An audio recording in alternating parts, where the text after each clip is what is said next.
ஐக்கிய இராச்சியம் முக்கிய அரசியல் மற்றும் சமூக முன்னேற்றம். சிரியாவுடன் தூதரக உறவுகளை மீண்டும் தொடங்கும் ஐக்கிய இராச்சியம்.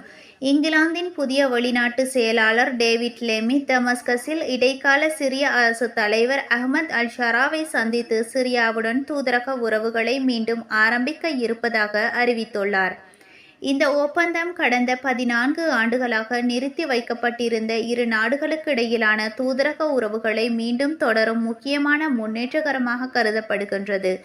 இது சிரியாவில் போர்க்களம் கடந்து வாழும் மக்களுக்கு நம்பிக்கையையும் சர்வதேச ஒத்துழைப்பையும் வழங்கும் நடவடிக்கையாகவும் பார்க்கப்படுகின்றது.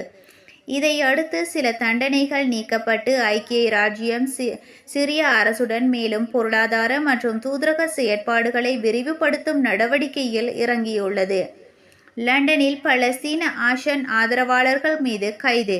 பலஸ்தீன் ஆஷன் என்ற இயக்கத்தின் ஆதரித்து லண்டனில் பாராளுமன்ற வளாகம் அருகே நடைபெற்ற ஆர்ப்பாட்டத்தில் 29 பேர் கைது செய்யப்பட்டுள்ளனர். கைது செய்யப்பட்டவர்கள் I oppose genocide, I support Palestine action போன்ற வாசகங்களுடன் போராட்டங்களில் ஈடுபட்டுள்ளனர். சிலர் சாலை மறியல், ஒலி எழுப்பும் சாதனங்களையும் பயன்படுத்துதல் உள்ளிட்ட காரணங்களால் கைது செய்யப்பட்டுள்ளனர். மெட்ரோபாலிட்டன் போலீசாரை நோக்கி சில ஆர்ப்பாட்டக்காரர்கள் met police, you are puppets of the Zionist state, leave them alone என கோஷமிட்டதாக தகவல்கள் தெரிவிக்கின்றன. இங்கிலாந்து அரசு தீவிரவாத எதிர்ப்பு சட்டங்கள் அடிப்படையில் இந்த நடவடிக்கைகள் எடுக்கப்பட்டுள்ளதாக அறிவிக்கப்பட்டுள்ளது. கடந்த 24 மணி நேரத்தில் ஐக்கிய இராச்சியம் முன்னெடுத்த முக்கிய நடவடிக்கைகள். சிரியாவுடன் தூதரக உறவுகளை மீள்தொடக்கம்.